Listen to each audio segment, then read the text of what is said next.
So, in this video, I will be conducting a review of schoolrubric.com.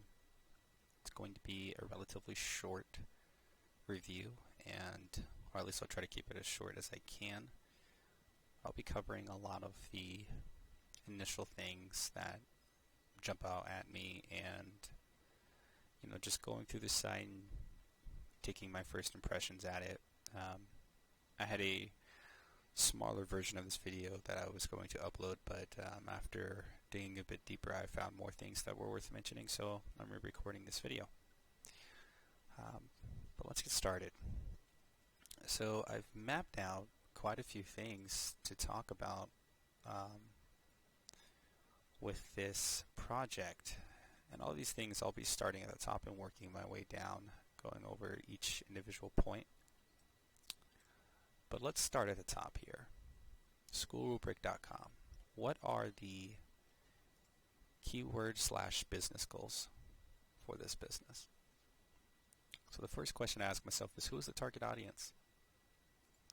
And so based on just quickly navigating to the About page and going down to our story, from the first section of the About page, we get a couple of keywords that could in theory be the business targeted goals.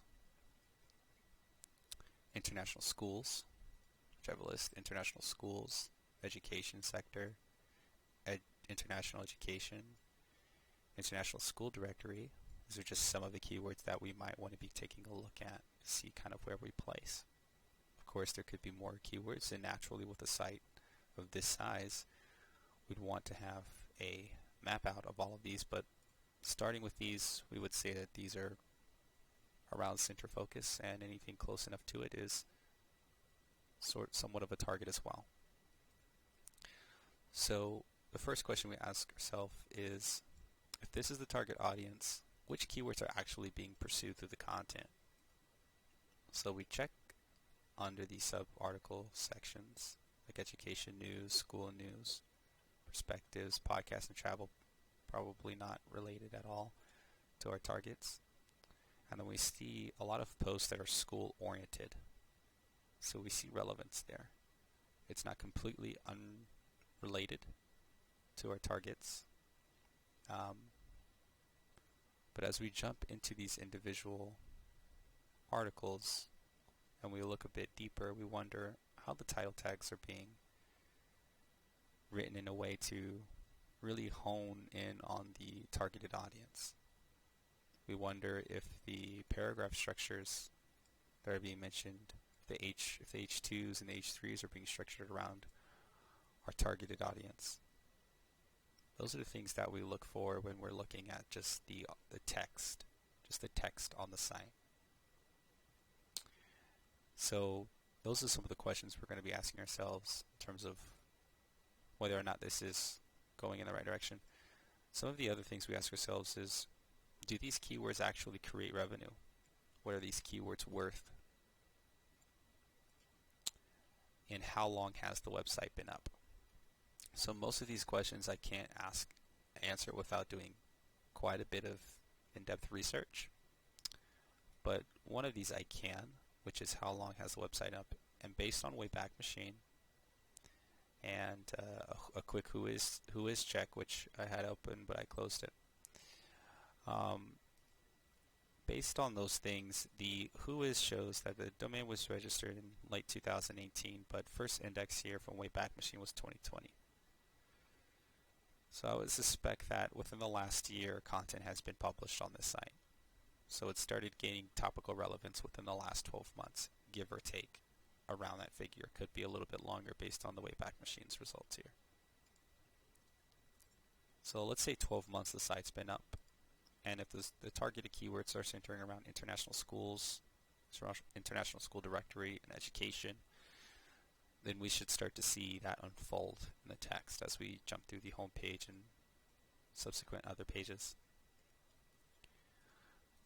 Performance. How does it pull on performance?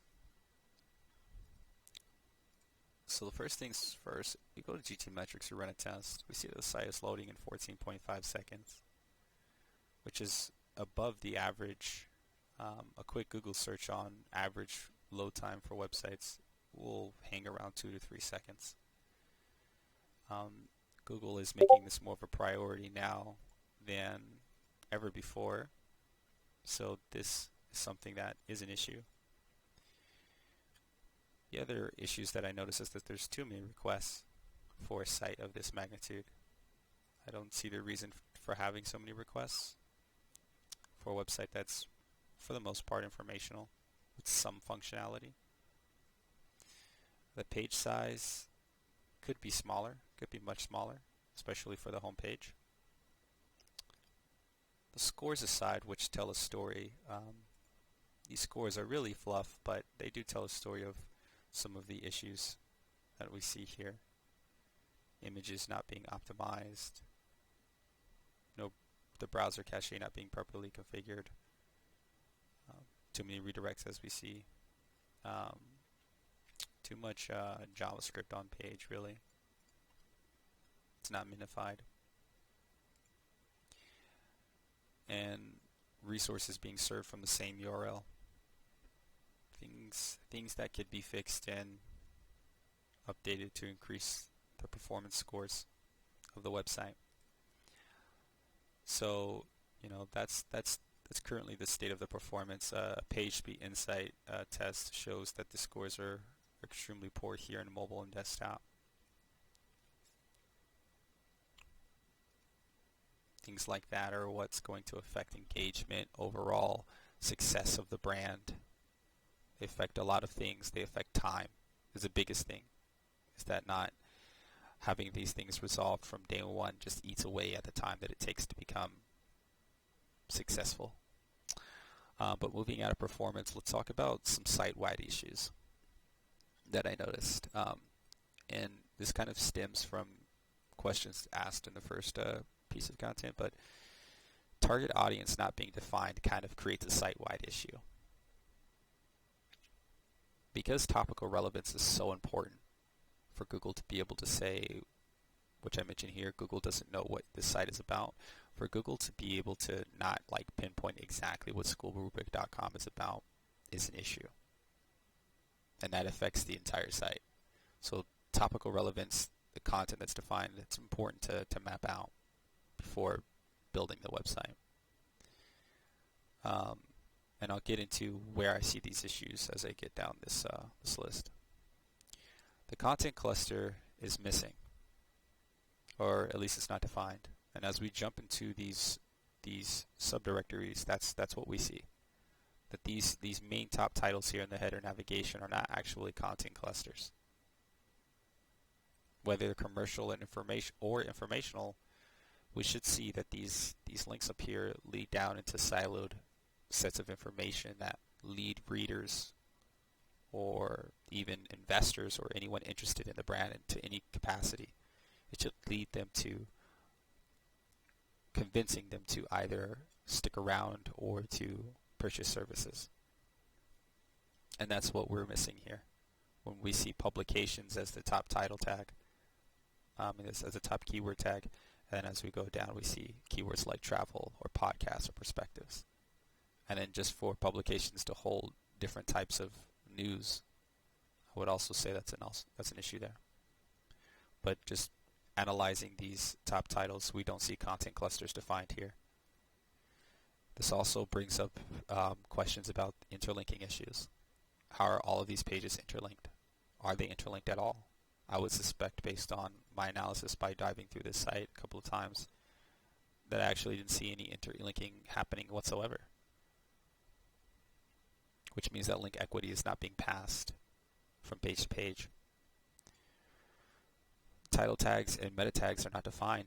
I ran an SEO test, SEO audit on this website, and I could not find title tags or meta tags defined for a lot of the pages and posts. It's a big red flag, because it means that no one's spending time crafting up the custom SERP results that people are going to see when they type in keywords related to the content that's published. The 404 page is broken. So if I go to a page that doesn't exist, like /contact,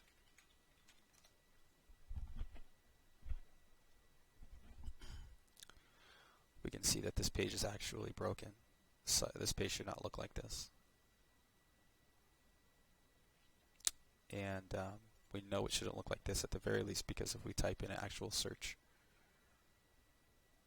then it's somewhat more structured.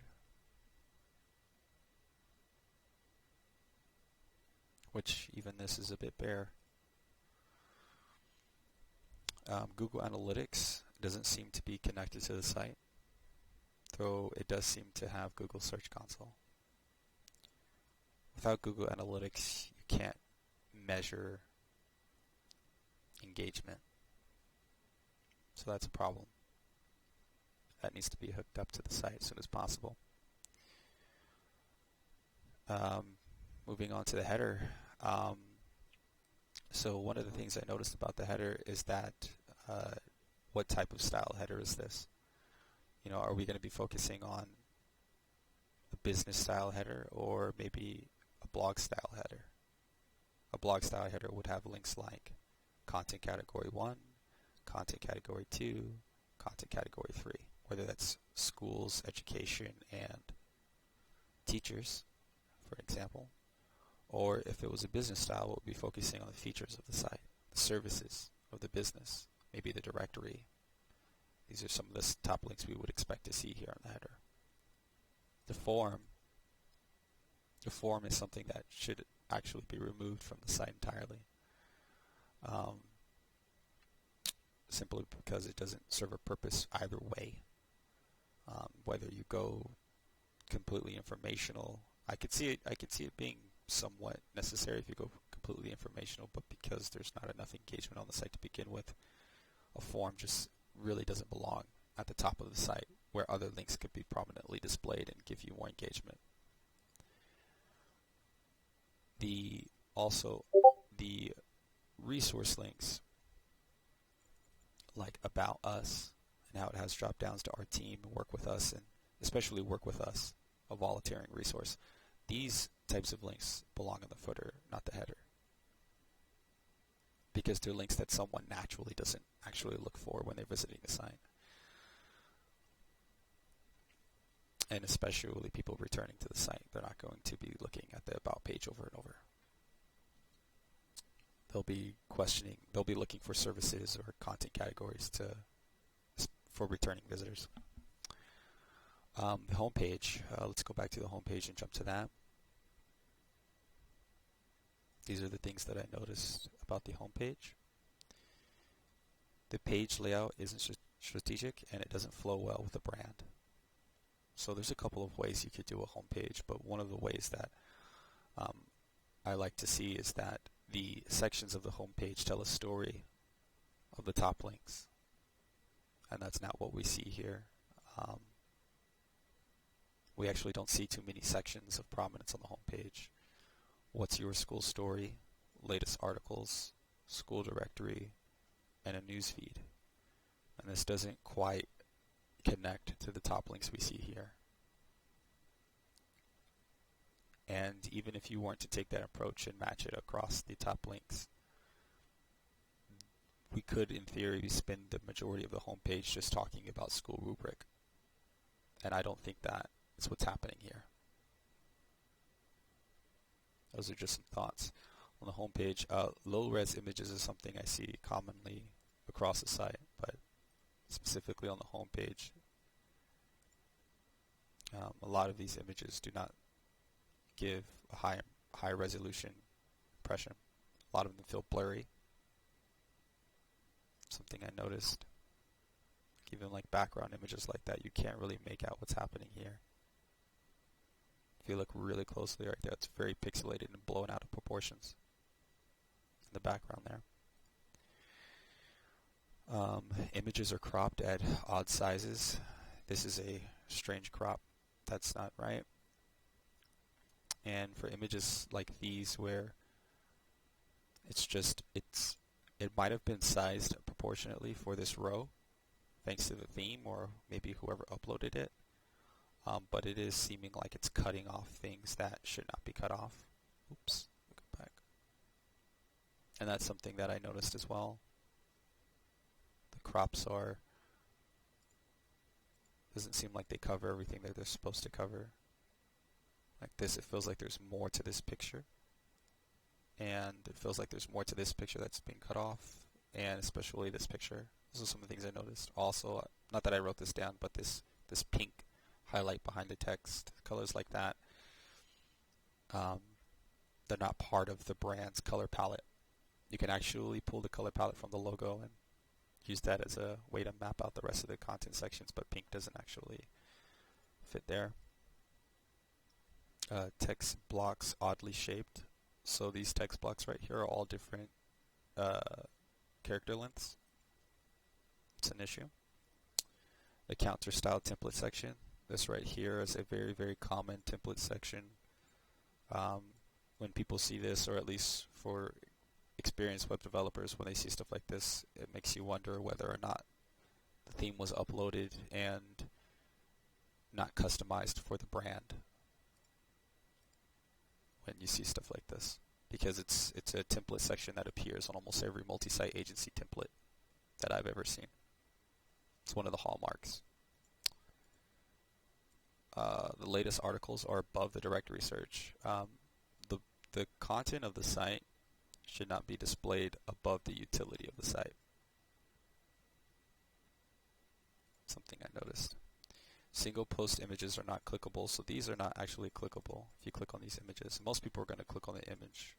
They won't click on the title, they'll click on the image. I get that this is a drag drop, but you can actually click on these images, and the arrow here is not clickable as well. You have to click on the title for each one of these pieces of content. The newsfeed section is too large. These are too many news feeds in one row. So it's a lot of space to take up on the home page for a newsfeed.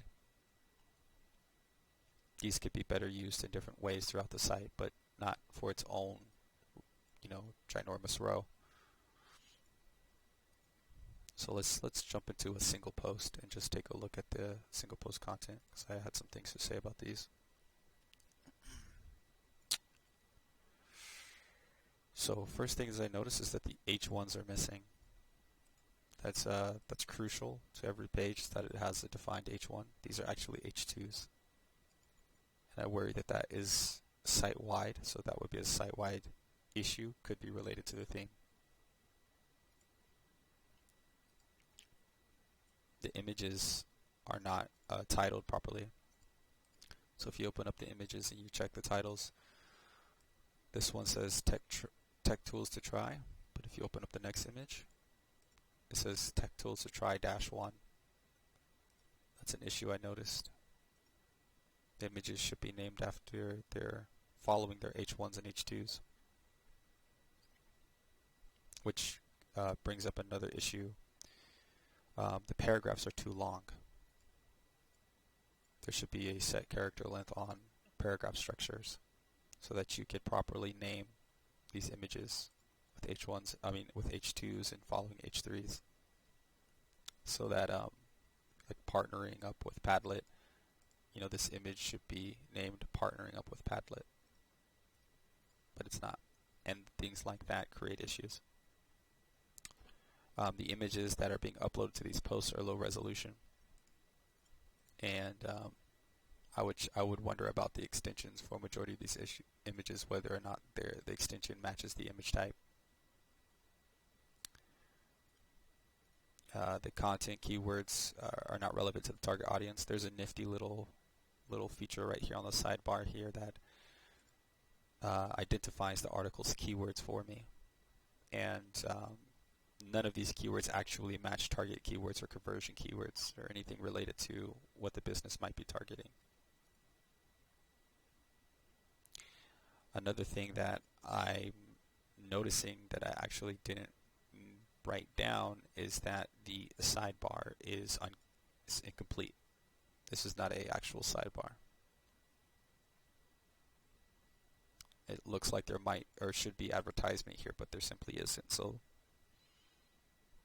there's an issue with that. There's too much fluff in the content. I think there's quite a bit of fluff across the entire site. Posts look similarly to this. then that's an issue because it affects topical relevance and further convinces Google that you may not know what you're doing in terms of defining what type of content you actually are. Are you a school website or are you a tech tools website? Things like that is what happens when you have authors creating content that aren't talking about keywords that are relevant to school rubrics success. Getting down to the footer, the site navigation text is too large here.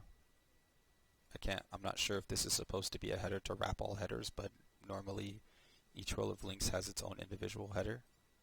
It's oversized. So I mentioned the other rows are missing their headlines. The resource links down here are missing, like privacy policy, terms and conditions, contact us, stuff like that would be down there if it's even created for the site, which should be created at this point. There's no guest post policy, any information on partnerships. There might be information on partnerships in the advertise with us page. Not sure. No FAQs, stuff like that is what we want to see, like resource-based links down here, not links like home. The logo is normally on the left side and should have a short description underneath. So just to kind of like quickly showcase what I mean by this is that down here we have a logo on the right side, but if we just affect these bootstrap classes here, bring this as a 4-column, change this to an 8-column, and then drag the 8-column lower. Actually, I'll drag the 4 up, and then we have, a normal looking footer here, and then underneath this we can actually just, let's go to, I think our story is a page, grab something like accredited, maybe that's enough text right there, put it underneath the image like so.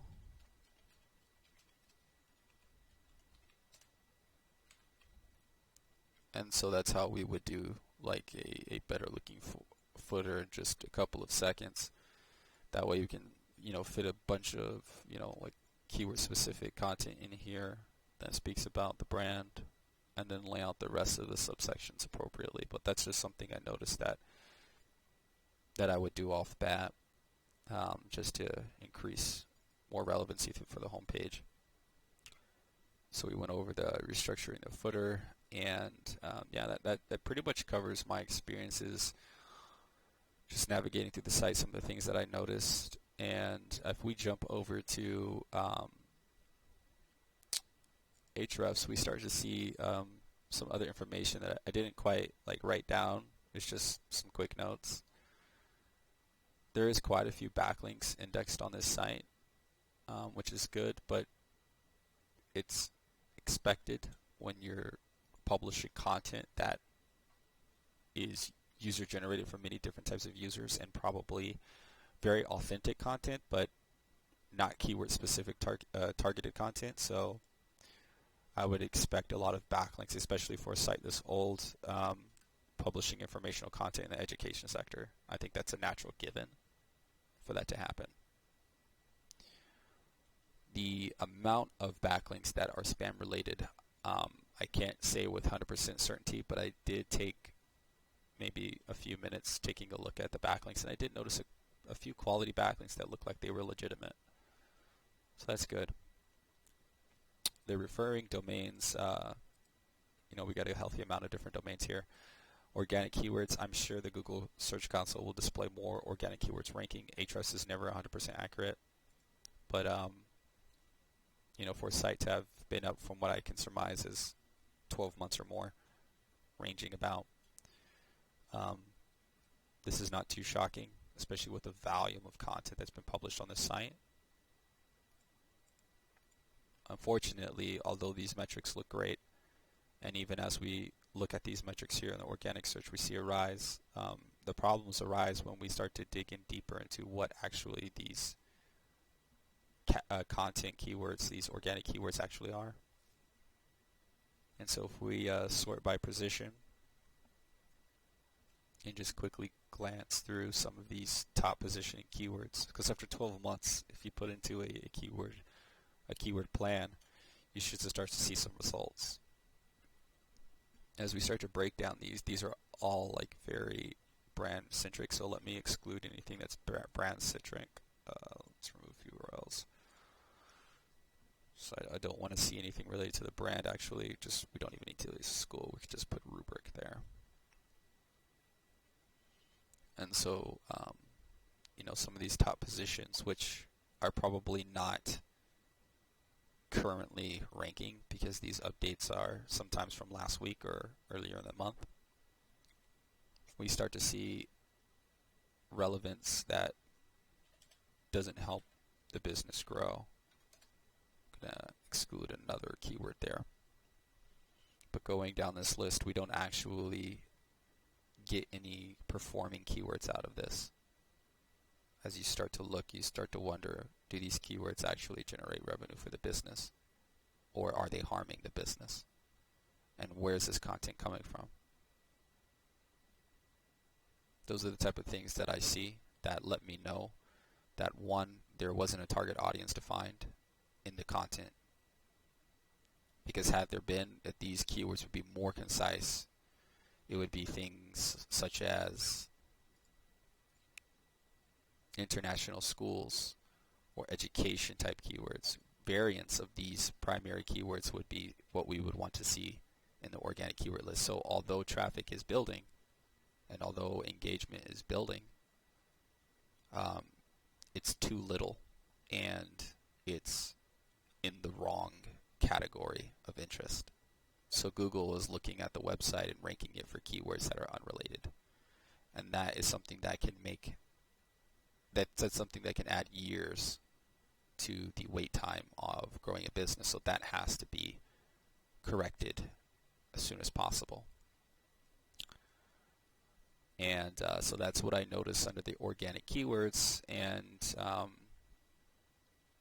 running an SEO audit is not something that I'm going to actually do, because I know just based on some of the things that I saw just by scanning the surface level of the website, I know that underneath there's potentially hundreds, if not over 1,000 SEO errors if I was to run a in-depth review, an SEO audit on this site.